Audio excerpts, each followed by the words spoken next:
Today's guest, Becca Robertson, the welding instructor at Clair TEC here in Michigan. I started welding at 2 years old on the shielded metal arc welding process. There's so much value in learning young, and just kind of brings us full circle, learning from your dad and now teaching other students, as well as teaching your daughter, starting her at age 2. I currently have my dream job and my dream career that I never knew I wanted or needed.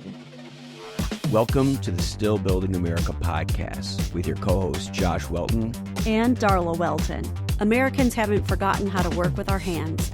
There's a dynamic generation of young fabricators, blacksmiths, machinists, welders, hot rod builders, metal workers, manufacturing entrepreneurs, and artists who are still building America.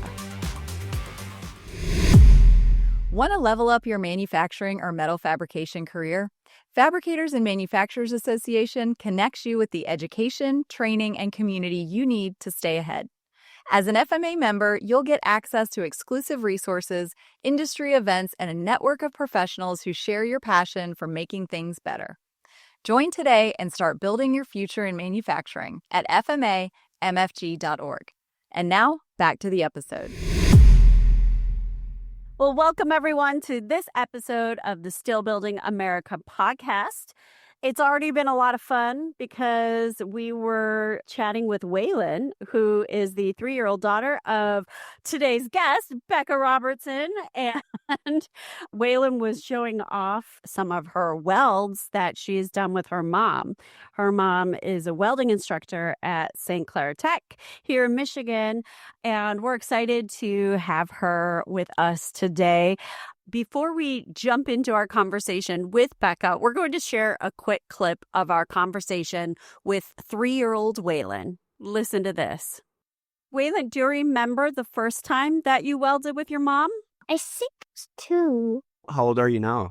3. Wow. She'll be back. She is sidetracked. She'll be back.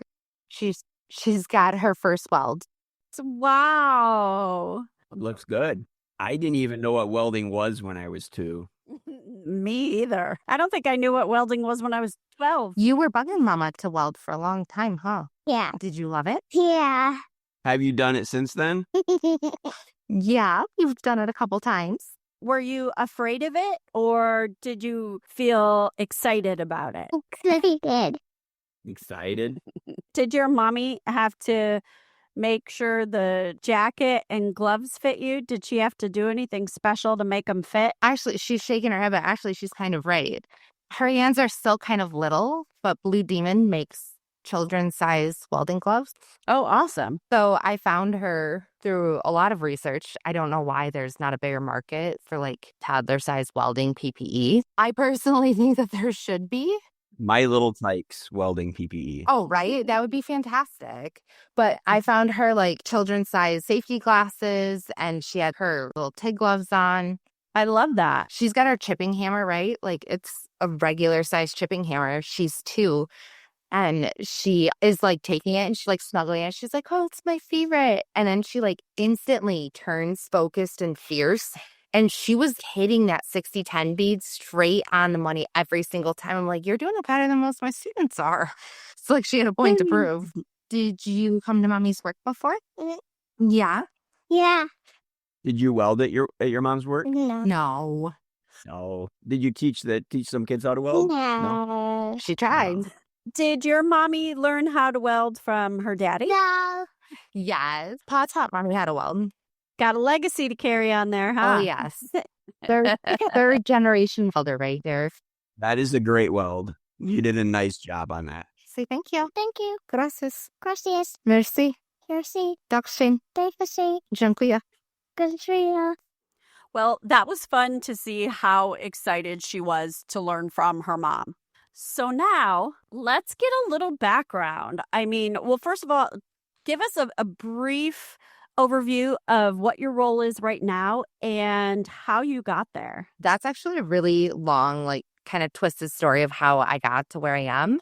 But currently, I am the welding instructor at Clair TEC. This is my 6th year going into this. I look back and I'm just like, I can't believe that it's already been 6 years because so many things have happened since I started my career there that I just look back and I'm like, time has blurred through everything. It's gone by so fast already.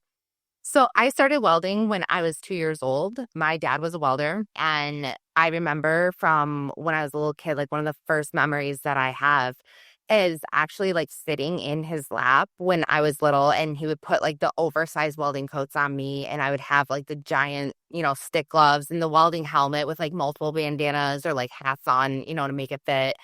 And I just sit there and he would like hold my hand on the stinger and like he would like stick weld with me, whatever he was doing. Obviously not super critical stuff. He's sneaking into nuclear power plants and stuff like that, just taking it in your backpack, in his backpack. That would have been amazing. But no, unfortunately, much like my daughter, I talk way too much and I would have given both of us away so quickly. Nothing sneaky about it. No, not at all. Not at all. And so, yeah, I just remember like spending that time with my dad. And at the time, that's all I knew, grow up like that. I've been welding since I was 2. I've been in the industry for 35 years and I've been around it. So it's just so natural to me. And it's really funny because when people who don't know me find out that like, no, I'm a welding instructor and I've been involved in this industry for so long, like they're just shocked. Like they don't believe it. I currently have my dream job and my dream career that I never knew I wanted or needed. Like my aspirations and my goals and career goals have shifted so much over, just going through my 20s, like my high school years and my teen years, graduating and getting into college. And so just through all of that, I mean, it's done quite a few like hard lefts. And I got this job and I was just like, this is what I was meant to do. This is where I was meant to be this entire time. Like, it's in my blood. Welding and teaching are in my blood. So, I never went to school for teaching. I have a science degree. So it's just really funny and how it just kind of came full circle and it all worked out. What were some of the things you were doing before what were some of those hard lefts that you took? Yeah. So when I first graduated high school, and was going to college, my goals at that point, I was a fashion merchandising major.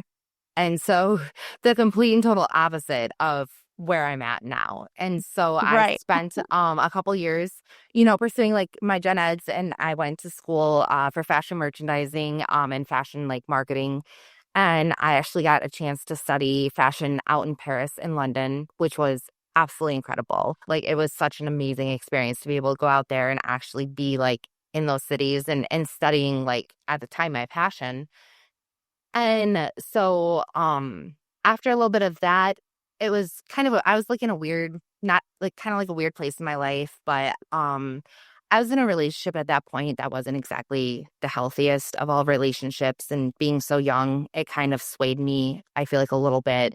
I was just kind of like looking at like my future at that point, and I was just really questioning, like, is this what I really want to do? Do I want to spend this many years in my life in college? And, where am I going to move? And so like I changed my mind and I had come home.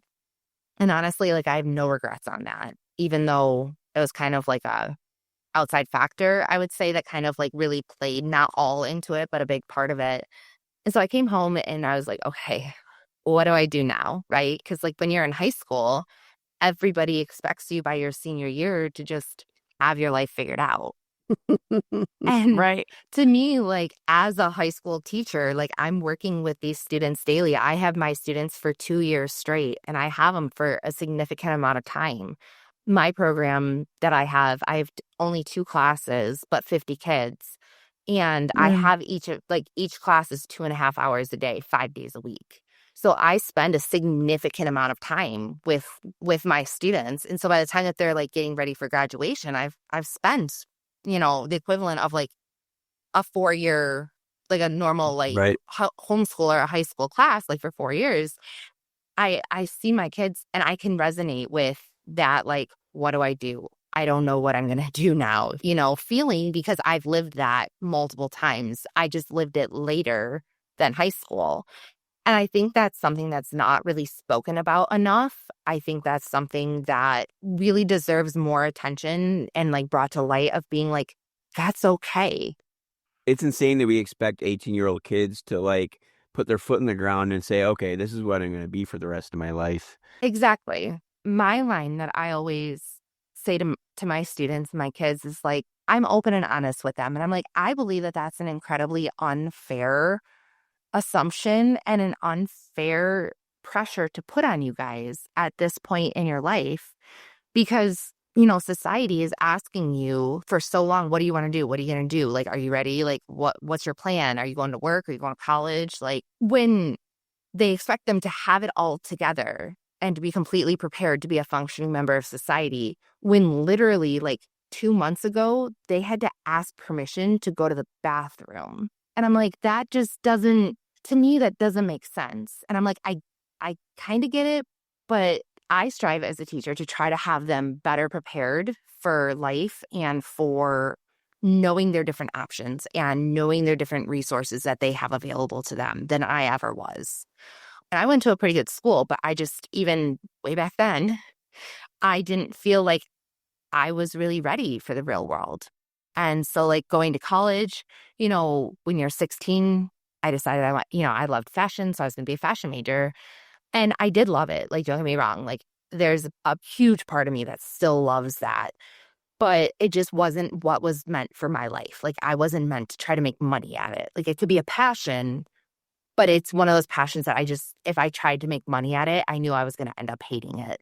Yeah. And so I moved home. I have moved in and out of my parents' house so many times. Bless their hearts. They have been so patient and so understanding. Oh, I've been so lucky that they just are like, your room is your room. It's always there. Like, it hasn't changed to this day. And I'm 37. Like, how I left it when I left, like, for college, it still looks like that. And that's now Waylon's room when she goes over there. And so I came back and I just, my dad not only is a welder, so I don't know how to make this like timeline kind of make sense because it's so interconnected. But my dad was working in industry for many, many years. And I remember as a kid, he would work service. That's what they called it, or my parents called it, where he was like out of the country a lot. Like, he would spend most of my younger childhood, he would spend in Canada. He ended up getting sent to London. My mom just had my baby brother. So I just have one younger sibling. And so my mom had just had my brother, practically still a newborn. And my dad was sent to London for an indefinite amount of time. Basically, you're there until you figure out what's going on and you get the job done. And that was really hard on us. And I was old enough to remember him being gone all the time. Like, he would come home late Friday night. We'd have Saturday with him. And I remember him leaving like super late Sunday mornings. And like, that's something like as a young kid, like, it kind of stuck with you, you know? And so the opportunity kind of like for me arose for him to become the welding instructor at our local community college at St. Clair County Community College. And it's so funny at how like my storyline so mirrors my dad's, because he also never aspired to be a welding instructor. That was never a career goal of his. And so he was like, at first, I don't know about this, you know, I'm just doing my thing. I'm in industry, like blah, blah, blah. Well, he got the job. And I remember that being a really hard decision because it was a huge pay cut. I mean, back then in the 90s, like working in industry, working overseas in London, working at, working in Canada and all these overtime hours and whatnot. I mean, they paid out pretty well. And education, unfortunately, didn't get paid as much. But I will never forget, my dad was like, that was the easiest choice I've ever made. Like, not only like a career switch or because it was something that I wanted to do, because I knew that would give me more time at home with you guys, more time to be a part of this family that I so badly want to be. He accepted the job and he took over. And again, I was old enough to remember. And I just kind of grew up in my dad's shadow of like watching him do all of these amazing things. Like, and to me as a kid, and even now as an adult, I'm like, this was just like pure magic and what he was able to do. And so when he took over the program, it was pretty much failing. Like, it was not in good standing at all. And where he has built it now 25 years later is just astonishing, and so it's one of the strongest programs, I believe, on campus. And it's just a really unique way that he built it. And so for me, when I moved back home from changing my mind on fashion, one of the benefits was tuition. So I got to continue my education at our community college, as my dad being like a full-time instructor there. And so I just kind of kept taking college classes because I'm like terrified. I just uprooted my entire life. I don't know what I'm going to do. And I was like, to me, college was a safe zone. It's all I knew because I just came out of high school. I was going to college. It was no different. I didn't have to face that overwhelming fear of getting a job as an adult and getting that career. I was just able to keep continuing until I figured it out. And so I had like changed my mind a couple of times. Ultimately, I ended up ending the relationship that I was in. And I think it was just really traumatic to the point where I moved back home again. Because I was engaged. And so it was like a couple months before the wedding. And I was like, nope, this ain't it. And I moved back home. I just remember I woke up one day and I was like, I'm going to be a doctor. And I applied to Wayne State and I got in. And less than a month later, I found myself living in Detroit.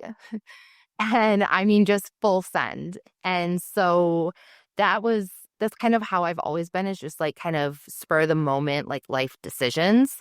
And I followed through. I spent 5 years down at Wayne State. I have a bachelor's of science in nutrition and food science, undergrad in psychology. I met some of the most amazing people there in my life. That was probably one of the best things that's ever happened to me. That all just kind of happened from just me waking up one day and being like, I'm going to be a doctor. And so I'm like a firm believer too in like, always trust your gut. Even if it sounds insane and people judge you for it, always go with your gut feeling. And so like I had taken my MCAT, which was one of the hardest things I've ever done in my life. And I was like applying to medical schools and getting ready to graduate. But I remember like vividly when I realized like how real this was, like this could potentially, like this is it. I had to make a decision right then and there. And I had to decide, am I going to continue down this path and spend 50 grand applying to medical schools where the rest of my life is going to be very unknown? Like they can move me for medical school, they can move me for residency, and I knew what that life was because I'd been living that life. And so there was like a lot of things, and I was burnt out too. When I was in college, I was going to school full time. I was working on a cardiac ICU unit full time on midnights. So I was going to school all day. I was working all night. And then I also worked at Wayne State as a supplemental instruction leader. So I wasn't like a professor or a TA, but like I had classes, like I would have extra sessions, like supporting psychology classes. Well, I'd have like 90, I think I had like 90 people in one of my like review sessions for a final exam. Got like all these different people in there, like 90 some people at a time, that they're all looking at me going like, teach me. We haven't paid attention.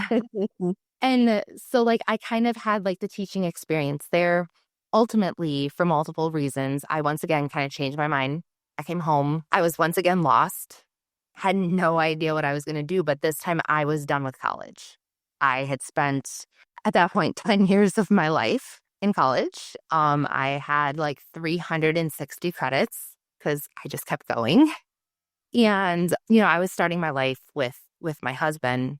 So I was just really lost. I did a lot of different jobs. I mean, you name it, I've done it, from going to bartending school and bartending, waitressing, working retail, the gauntlet of things. And so the opportunity came up for me to apply for my job at Tech. And so I did. I had actually applied once and I wasn't chosen for the position. They had hired someone else. And then after he left his position, for whatever reason, I'm not quite sure, but after, he parted ways, I'd applied again. I applied a second time. And I interviewed again and went through the whole thing. And this time I was finally given a chance. This is fate for it to come up again and for me to interview again. And I got the job. And so I started.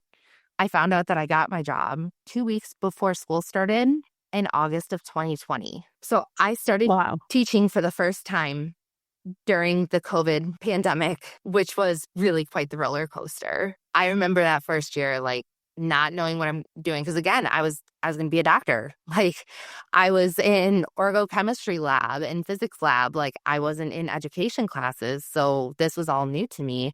And then you throw like an unforeseen pandemic on top of it. So we were like face to face, and then we went virtual for a couple weeks at a time. And then we'd come back and then we went face to face. So being new at this and trying to like figure out how am I going to teach high school students how to weld virtually was a bit of a challenge. So how did, like, throughout all these years of doing this different schooling, whether it was, the medical schooling and the fashion, how did you fit in the welding experience to get the teaching job? Yeah, so that's actually a really great question that I left out. So on top of my dad being the welding instructor at the college, my dad also owns his own company. He's a CWI, CWE, and he's been since I was in high school or shortly after I graduated. And so like in my interim lost moments of not really sure what I was doing and constantly moving back home, I was working alongside my dad in his business. So he was doing some fabricating stuff, doing some welding stuff. So I was right there with him. Right Or on. when he was going out doing his inspection work, I was working with him and working with his clients and kind of like seeing the business end of that, doing the billing end of that, or all of the paperwork for all of his inspections. You know, I was learning like WPSs and the PQRs and stuff Yep. like that. And so I was just like naturally involved with it. And thankfully, he was making enough money that I got paid. So I was a legitimate employee for this. It's just kind of one of those things that I forget about because it's just so natural to how I've grown up. I kind of sometimes forget that You've been around it your whole life. my whole life because Yep. that's all that I've known. I mean, I've been working with my dad since I was a Awesome. teenager. Like as soon as he started whatever he was doing, I was just right there with him. And it's been 20 years now, and I've still been working with him, and now we work together even with sending students. Your dad was definitely your role model for what you're doing now. Oh, absolutely. And like, I was definitely like a daddy's girl. Like, I love my mom, don't get me wrong. Like, she is one of the best people, like the best person in the world. But it wasn't until that I actually became an adult and like I followed in my dad's footsteps that I really realized how much I looked up to him as a role model in my younger years. And so it's so funny because in high school, I was working with my dad, and now with my job that I'm teaching now, we have a unique program. It's called Clair TEC Middle College. And basically, my students have the opportunity. We have a really strong articulation agreement with SE4. I think my program has one of the highest number of articulation credits available. We have 19 credits currently that my students can articulate to the community college. And so like Wow. my dad and I we share students. So in their senior year, a lot of my students don't even go to their home high school. If they're pursuing their associate's degree, they come to me, at Tech, and then they go to college classes. And so we share a lot of students. It's actually pretty cool. And so it's so funny at how it's once again full circle. Like we worked together when I was a kid, and now as an adult in my career, like my dream career, I'm working together with him. And so That's awesome. yeah, it's been really great, and it's made for a very easy transition and like a very seamless process for my students if they're pursuing their education either through CTMC or just want to learn and get their certifications, whatever it is. It's made for a very seamless process, which has been really beneficial for the kids. That's awesome. Are there any projects that you and your dad built together, like something that was really memorable? Like we've done stuff together. I mean, I remember building like just random things or just randomly welding stuff, but nothing like we never had like a big project that we like did together and planned out. It was just kind of like, again, that daily natural life where it was just so ingrained into my everyday reading blueprints and calling clients. We never really made like a big thing out of it, if that makes sense, because it was just so like daily routine. It's kind of like you had this like long-term apprenticeship with your dad then, basically, right? It's been like the longest apprenticeship anyone's ever gone through. I'm still learning from him so much. I'm 37 and daily, like I still learn so much from that man. Like, he will forget more about welding than I will ever know. So I love that you decided that it's important for you to also teach your daughter. She is so smart. If you can't tell, I mean, she's being silly tonight, but she is so smart. My husband has eidetic memory. Like, he genuinely has a photographic memory for blueprints and like numbers and maps. I've seen him do it. He like because he's an electrician, so he's a general foreman right now, and he just like look at like the full plotter size prints and just like scan it, flip the page, scan it, flip the page, scan it, flip the page. And like 6 months later on a job that he's already left, like he had a phone call and he can like recall every detail of everything. I hate him. Oh, same. Do you know how many times like I'm like looking at him kind of secretly hating him as I'm like, I wish I had your superpower when I was studying for my MCAT. Right. That could have been yeah. helpful. But like I see the same thing in her. And so like I think I casually mentioned one time that like she asked me where I was going and I said, work. What do you do? I'm like, well, I teach. Well, what do you teach? It just kind of went from there. And as soon as she grabbed on to that, oh, you're a welder. Well, what does that mean? And I showed her some videos of me welding and showed her some pictures and stuff. She was all in. And so she was actually like bugging me for months.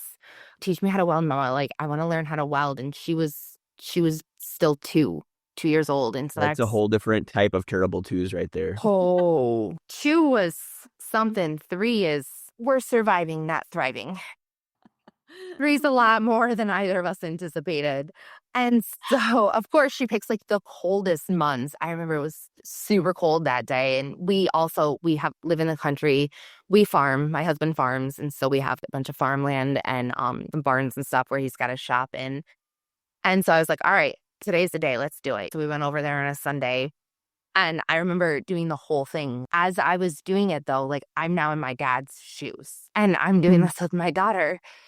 And I'm just like remembering like being her and now taking over that role. And it was just one of the most fulfilling moments of my life. Full circle moments of being able to have her under the hood with me. It was so special. It really was. And just seeing like her excitement and her enthusiasm.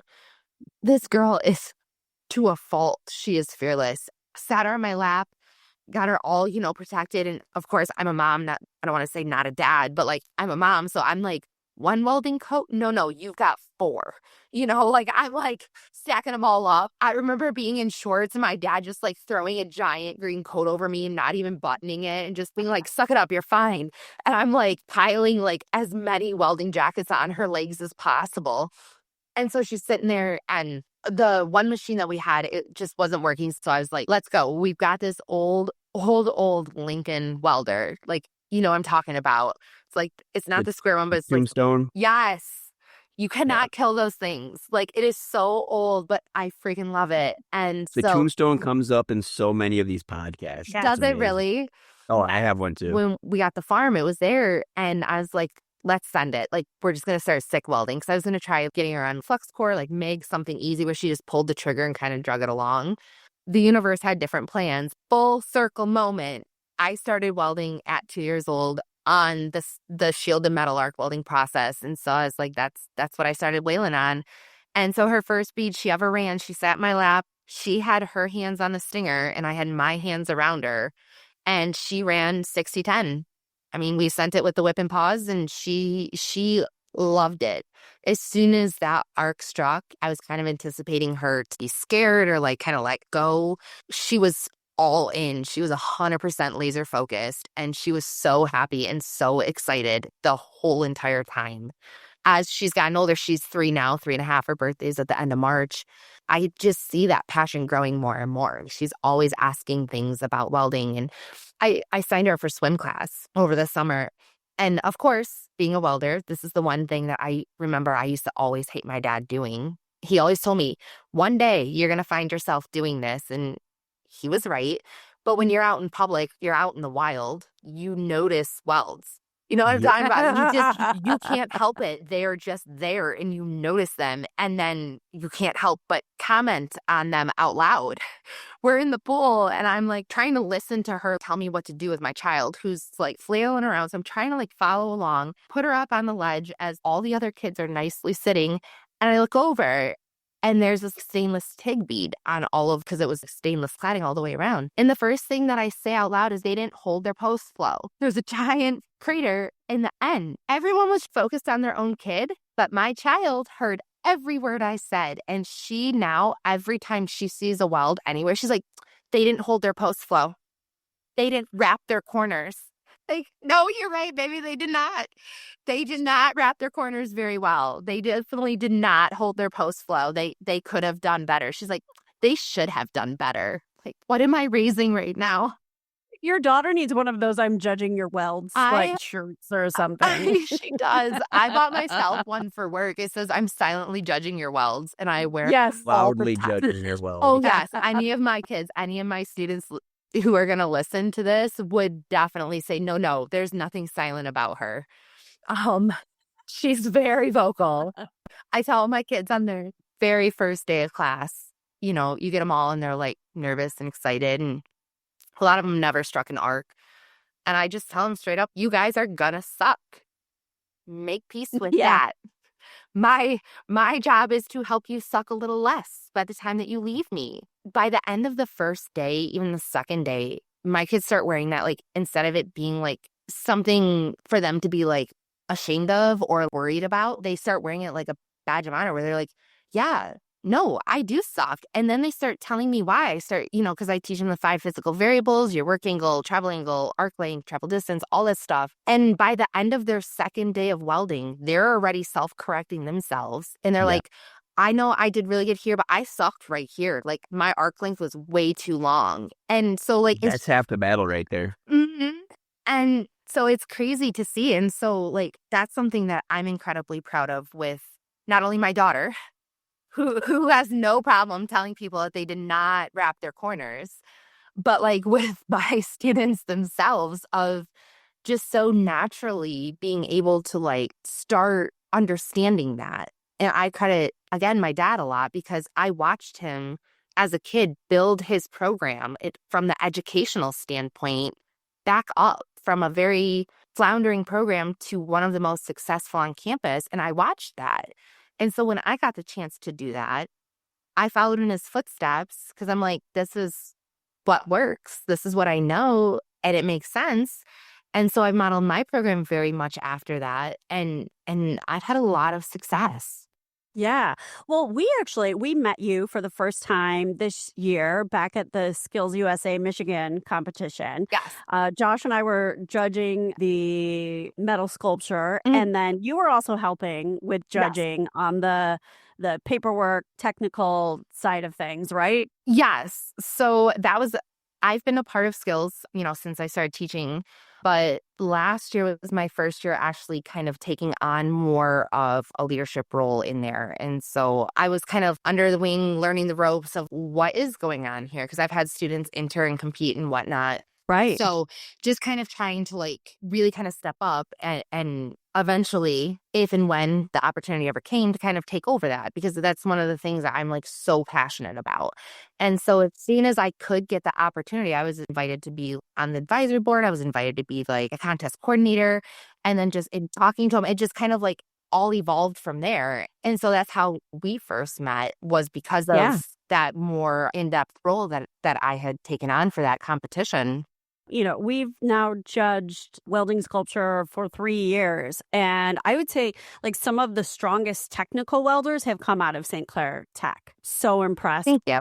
They're always the ones usually with the cleanest welds, and I'm like, okay, they have a really good teacher. It's so impressive. I mean, the high school kids always just blow me away anyway. Thank you. That means a lot. So I love making the connection that it's you who is their teacher. Thank you. First of all, that means so much to me.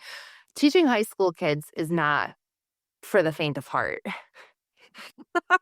They will humble you real quick. I was going to say, like, what's one of your biggest challenges as a teacher? So many things. But to get back to the skills real quick, I remember seeing you guys there. This is like my claim to fame, as I've had female students enter the welding sculpture competition since it came to Michigan. So for all 3 years running. And Yeah. every single year, I've had a female student take gold in the state of Michigan Yes. for that competition. Yes, you have. And so, like, that's my one claim to fame. I am a 3-time reigning gold medalist advisor for the the welding sculpture competition for skills in Michigan. And the competition's definitely getting tough. It's becoming so popular. And even just being there last year, I was blown away with some of the talent and the creativity. The creativity, I was in tears from some of it this past year. I was so moved. Watching how much like some of the kids who really get passionate about it, like put into these projects. My student that went, her name is Allie, and she went her first year as a junior because we have a 2-year program. So her first year as a junior, and she took gold. So she actually got to compete down nationally in Atlanta. And then as her Yes. senior year, she had the hunger for it. You know, she's got that taste. She's like, I'm doing it again. She really, really dedicated so much. That girl impressed the heck out of me. Do you know so her sculpture was all made out of like stainless steel. It was all donated materials. And she like recreated like an electric guitar, put angel wings on the back of it. Like they moved, they hinged. It was so good. From concept to completion, she had put over 600 hours into that metal sculpture. Wow. And you could tell. Dedication. And as a high school senior who's working, who's, you know, doing extracurriculars, she was CTMC, so she was taking college classes on top of it, you know, to find like to put that much dedication. Like that's one of like my proudest moments. You know, I'm like, Absolutely. that's incredible that these kids have done that, you know, and to be there and offer the guidance and offer the support. I don't know what I'm doing. I'm just reading the material that's given, like reading up on whatever I have access to and, you know, providing advice and guidance and coaching. And that's super important though, because we've had so many, and it's really frustrating because, and obviously it's a new program. So students and teachers both are kind of diving into it for the first time over the last few years for the welding sculpture contest. But we've had so many students who have done what they think is everything right, but their faculty has failed them or their advisors have failed them. And like the raw talent and the skill is there, but they don't do the little things as far as digging into the process and documenting it. The portfolio. The portfolio, yeah. And so that's something, I mean, obviously it's on the kids, but if they don't know that they need to do that, then that's on the faculty. And for you to have them so well prepared for that is a testament to what you're doing. well, thank you. Absolutely. I love the portfolio side of it. I think it's so important. And I mean, as a judge, I love going through those portfolios. And so you can always tell when the instructor had a really clear idea of what the competition is and what it required. And then I can see, you know, these students have had a good advisor that they've completed these portfolios as well as their sculpture in a really sleek and professional way, which high school kids doing that, it's so impressive. It really is. And having any high school student commit to that level that is required to win. Because like I said, I mean, my students, they have great talent, but I'm not saying that like they don't by any means, but there's a lot of great talent out there. Like the sculptures, it's not like my kids have, you know, had like you walk down that hallway and you see all of these and there's really, really impressive ones that are like right there on par. And I'm just like blown away by everything. But then, you know, sometimes you always get that, well, how come this one didn't win? How come that one didn't win? And the only thing that I come back to is it's so much more. And that's what I love about the sculpture competition is it's so much more than just your ability to weld. Like that's only a part of it. Like, yeah, that's a big part of it, but that's a third of it. How prepared are you? How are you in your documentation process? Like, are you reading? Are you paying attention to details? I mean, that's the biggest thing. Are you putting it together in a professional way? Are you interviewing in a professional way? And so to me, the sculpture competition is so much more than just like another welding competition, you know? It's really giving these students an opportunity to genuinely prepare for so many areas of adult life and adult careers. They're interviewing with multiple people at once who they don't know who at they all. don't know. And so it's impressive when they're well coached and so well spoken. But I think the other piece of the welding competition that I love is there's a real connection for the kids in having to come up with that piece. I know it was Allie who said, I think she dedicated it to her friend who had been going through a hard time, and her friend was a musician. And so, like, everybody had this really special meaning behind their sculptures. And I love that not only does that competition give students the opportunity to show off their welding skills, but it also like takes it to this other level of developing a passion or having something that is important to them, and they get to showcase that through welding, which is so unique. Like the boy who did the heart, he's like, "Oh, I've never really created any art before. This is my first year welding." And then he made that heart with the chains and the playing cards to share his mom's struggle with gambling. And then she had been set free from that. And it was like, whoa. Yeah. Okay. He's a student of his teacher is a really good friend of mine. And he was kind of telling me the story behind it when we were out there. And I was just blown away by like the sentiment in the story and how much that meant to him and how personal it was. And that's what I think is so cool, is because a lot of times, especially in high school, the students, I don't feel like get enough chance to like really show their competency in whatever they need to be in a way that's relevant to them. Right. And yes, you need to take English class, but like you're writing an essay, but they're told on what topic to write. Where if you'd let them write the essay in something that was meaningful to them, it might be better. I don't know. I'm not an English teacher, right? And so I love that, like with welding, and like I've always, from my first year, usually around November, I always do like a fabrication project for like the entire class.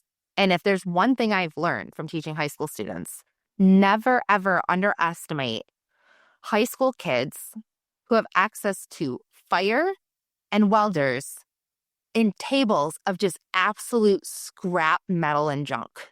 Some of the things that they have come up with blows me away. Just letting their minds go and creatively, and the fabrication projects in my class alone have become like a huge part of my students' favorite thing to do. And so like being involved with a competition that is more structured and is more time consuming, like you're working on this all year long. You know, this is not a one day of. This is such a testament to like students' determination and dedication and their ability to like express themselves, but in such a professional manner that I love to see how popular it's becoming. Yeah. I like the idea of that we've talked about it a lot, and obviously in this, it's been a theme of this podcast, but is getting kids exposed to welding younger and younger. I mean, you look at, like you were talking about creativity. I think sometimes we develop our inhibitions later in life.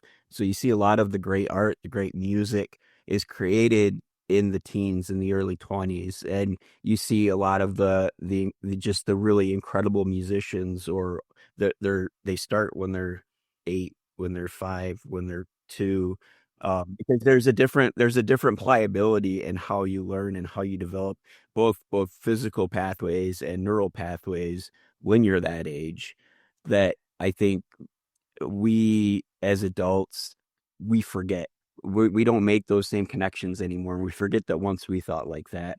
And when you're giving these students and the younger generation the tools to act at a younger age, I think that we'll continue to be blown away by the things that they create and the things that they're capable of. They never cease to amaze me, ever. There's so much value in learning young. And honestly, that just kind of brings us full circle to you starting when you were 2, learning from your dad, and now teaching other students, as well as teaching your daughter, starting her at age 2. And I love seeing the passion, fueling more passion for the trades and the life skills that come along with that. You know, I love when we met you at Skills USA, I could just tell that you had a fire in you for what you're doing. Yeah. Absolutely. Especially as like, that's why we do it too. We're passionate about this, and you can't fake passion. Like no matter what level you're at, no matter how famous you are or who you know or what you do or what you've done or where you're at in life, passion is the one thing that you can't fake. And passionate people are attracted to other passionate people because there's a purity in it that I think gets taken for granted in a lot of other in a lot of life. And so when you find someone who's found that joy and they continue to fuel that every day, I think there's something really critical and important about that we miss a lot. And I think it's always been like that, but even now more than ever, where so many things are jaded and cynical and spiteful, and like when you're truly passionate about something, there's a light about you that's very attractive to people, and people want to know what is that? What is that? And the people who know, they know, and they're kind of they want to join other people like that. They want to be with other people like that because it's a I don't know, it's something that fuels itself. It's like a vibrational energy. You can just like sense it. I found too that like passion also comes with such a deep desire for like continued learning, whatever it is. Teaching high school, to answer your question earlier, like it's been challenging. Teaching high school is definitely not for the faint of heart. But when you see that spark, like it's that, amazing. It's addictive. Oh, it is. And that's like one of the things that I absolutely live for. Like there are times that like I will leave my lab at the end of the day and I just like cry all the way home because it has just been a day, you know? And then there are times that like I'm standing in the middle of the chaos of my welding lab, and that kid who's been struggling like gets it. It just light bulb moment goes off and he just gets it. And like that energy and that excitement and that like self-confidence, like everything just aligns all at once. And it's like those are the moments that I live for, you know, 100%. Seeing them and like watching it all kind of come together. And it's really interesting because I have like the unique position. So I know like a lot of programs or a lot of schools, like they very much like lockstep their welding programs where like you have this many, you know, weeks on this process, this many weeks on this process, you know, blah, blah, blah. Well, again, knowing what I know and seeing what has worked from, you know, my previous experience, I run my lab a lot differently. So I don't give my students timelines to finish processes. So my lab, when I'm in there, it's like I run it like 25 independent studies all at once. Every student in there, you know, has their own booth. They're doing their own thing. They're on their, even if they're on the same process and they're all stick welding, every kid is on a different project, a different rod, a different position. Like they're all doing something completely different. And it adds so much extra work on me as a teacher. Yeah. But I found that it's really, really successful to let kids go like at their own pace within reason, you know, and there's certain amount of time frame. Like you can't just be on, you know, a 70-18 lac joint for 4 weeks straight. Like you need to move along, you know, but I mean, as long as they're like progressing, because like for me, my process, I love stick welding. Probably because that's how I started out. You know, my job was to sit there and once it cooled down, I would chip the slag. Like that's what I got to do. And that like just set forth the rest of my life. I am terrible at TIG welding. Most people are surprised because like I hate it. I'm like, I don't have a lot of patience. And so for me, like I want simplicity. I want it done now. Like I want it to work when I want it to work and I want it done right. And so like strike the arc and go. There's no running out of gas. There's no like dipping your tungsten. My point is every student is going to fall in love with some process or some part of welding. Like welding is for everyone, whether they know it or not. Like it's just, even if you don't want to be a stick welder, you don't want to be an iron worker, which I listened to that podcast and oh my God, some of the things that Kyle had to say like That was awesome. changed my life, where I absolutely loved when she was like, you're only as good as your last job. I was like stealing that, telling my kids that every day. You're only as good as your last weld. And you know, if you don't want to be in that environment though, you don't have to. Like you can go. If you want to do TIG welding and you want to do stainless TIG, one of my former students, she has 20 some certifications in TIG right now. Amazing. And like she's just killing it at that. I might be slightly biased. Gabby's also my babysitter. So she graduated my first year teaching, and then my second year I was teaching, I got pregnant. But yeah, so she's been with me throughout the whole thing. But I mean, she's got 20 some certifications in TIG. She hates stick welding. I'm like, that's the beauty of it, is once you get through my program, once you do everything you need to do, you never have to touch a stick welder again if you don't want to. But that's what I love about it, is it's so cool that like some of my kids, like what one kid will struggle with and despise, another kid is going to absolutely fall in love with. And they're all going to struggle at some point. And it's so unfair of me as an instructor to tell them where that struggle is going to lie. Right. You know, I can anticipate a lot of kids are going to struggle with a 6-10 open root butt joint, you know, especially if that's their first open root butt joint that they're running. They're probably going to struggle with it. That's historically a very kind of sticky point. But not Literally. always, you know, and so my goal for all of my kids is to really, the key to that is building relationships and knowing your students, knowing their strengths, their weaknesses, their future career goals, you know, being on top of what they're doing, knowing where they're at every single day. But my goal is to always keep my students challenged without being overwhelmed. And I tell my kids, I'm going to meet you at your level. Like, I match energies. So where are we at? Are you just here to like get out of like science class?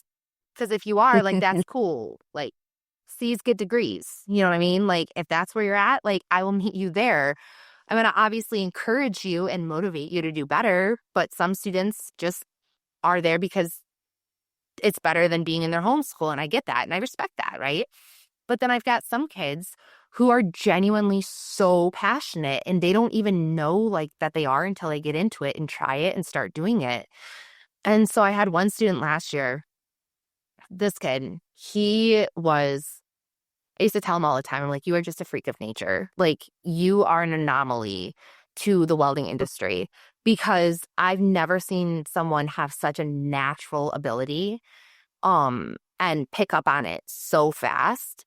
Like, this kid, he would weld. I would always know which booth he was in. I could find him because he was the only one welding standing like a flamingo. His natural comfort zone was to put one foot up against his leg, and he'd be welding overhead standing on one foot. Like, Yeah. No. that's what I'm saying. I'm like, that is not your typical thing. And so his goal was to get into a local 636. He wanted to become, go into the pipe fitters. And so I remember him asking me one day, because pipe is not in my curriculum. Like, in high school, we're not teaching pipe welding. Right.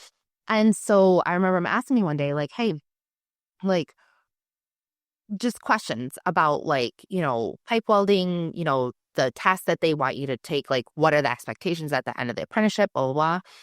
And so I was like, well, do you want to try? And he's like, do you have the pipe? And I'm like, I will tomorrow. And so 24 hours later, I brought in what he needed. And this kid practiced and practiced. And on his own, because like I said, that's not in my curriculum, he ran a 6G Schedule 80, 6010 open route 7018 cover pass, passed the visual, took it, cut it, bent it, passed flawlessly. Absolutely flawless. And he did the whole thing standing on one foot. I'm like, I don't even know what to do with you at this point. Like, what do I do? He needs to start his own business, flamingo welding. Right? Yeah. I'm like, what do I even do here? But like that one student, if I had limited him to, no, you are going to do this for X amount of time.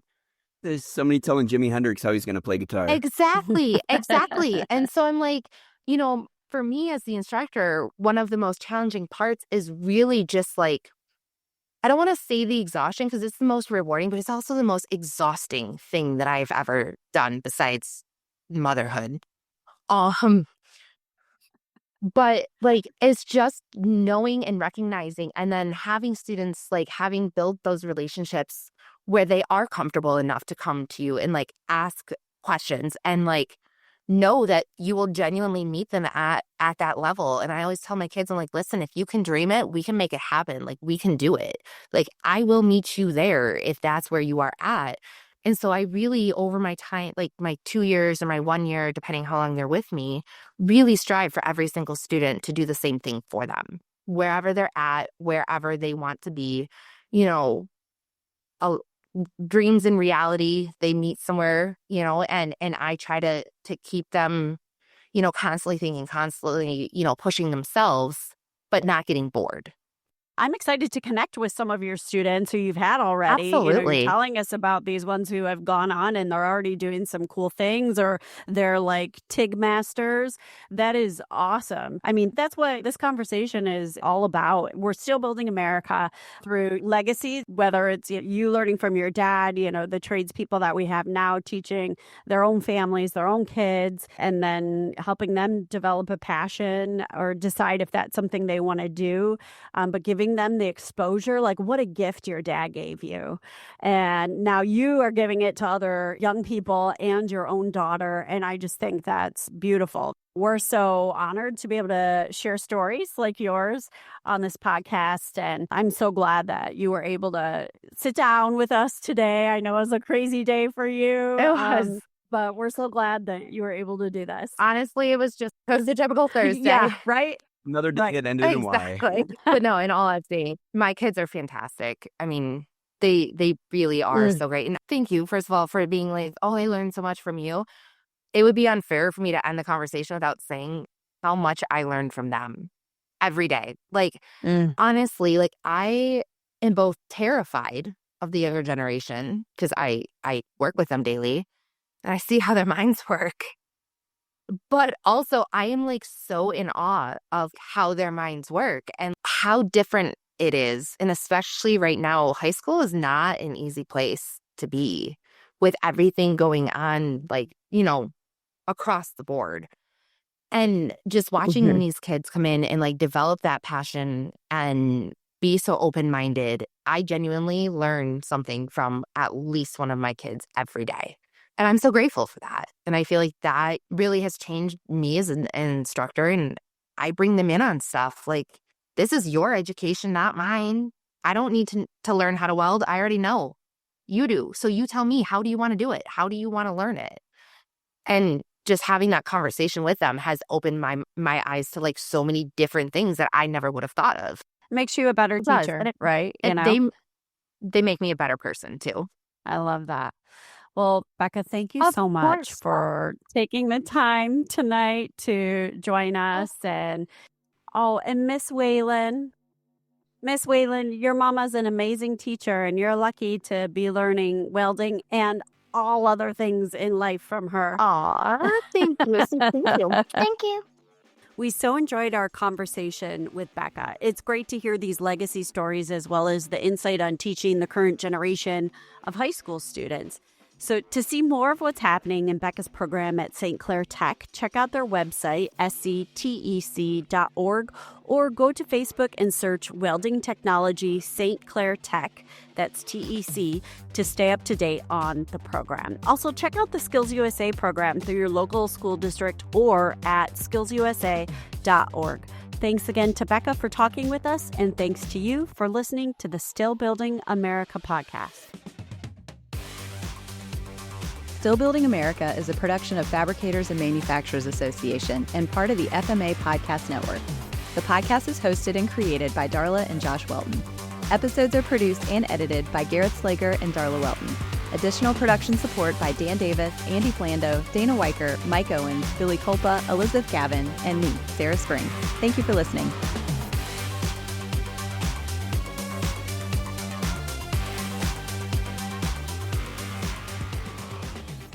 Hi, Josh. Hi. You like rainbows? I do. They're my favorite.